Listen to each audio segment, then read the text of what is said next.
আসসালামু আলাইকুম এভরিওয়ান। তো কেমন আছেন সবাই? আশা করছি সবাই ভালো আছেন।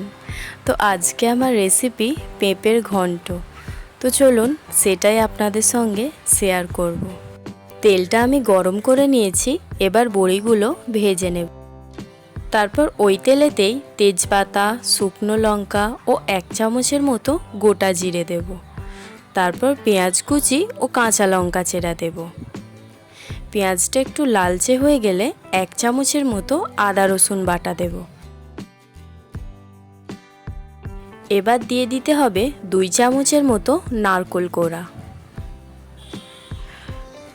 এতে মশলার মধ্যে দিয়ে দেব পরিমাণ মতো লবণ, 1 চামচের মতো হলুদ গুঁড়ো, 1 চামচের মতো লঙ্কা গুঁড়ো ও 1 চামচের মতো ধনে গুঁড়ো। যেহেতু গোটা জিরে ব্যবহার করেছি আগে, তাই জিরের গুঁড়োটা আর দেব না।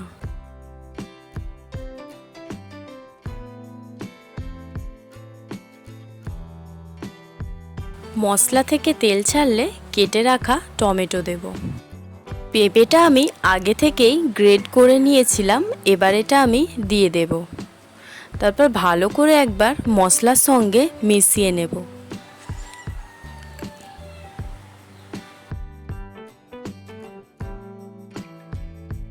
পরিমাণ মতো জল দেব। তারপর যে বড়িটা আমি ভেজে রেখেছিলাম সেটাই আমি আধ ভাঙা করে দিয়ে দেব। পেঁপের সঙ্গে বড়িটা একবার ভালো করে মিশিয়ে নেব।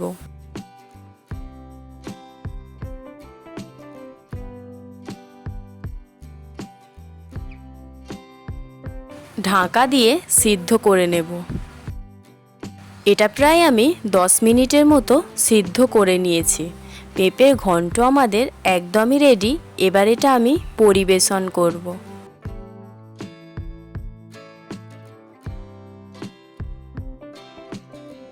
ভিডিওটি ভালো লাগলে লাইক করবেন ও চ্যানেলে নতুন থাকলে চ্যানেলটিকে সাবস্ক্রাইব করবেন।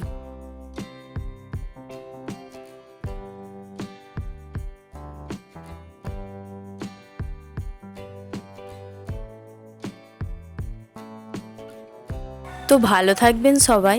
আবারও একটি রেসিপি নিয়ে দেখা হবে। তো ভিডিওটি আমি এখানেই শেষ করছি।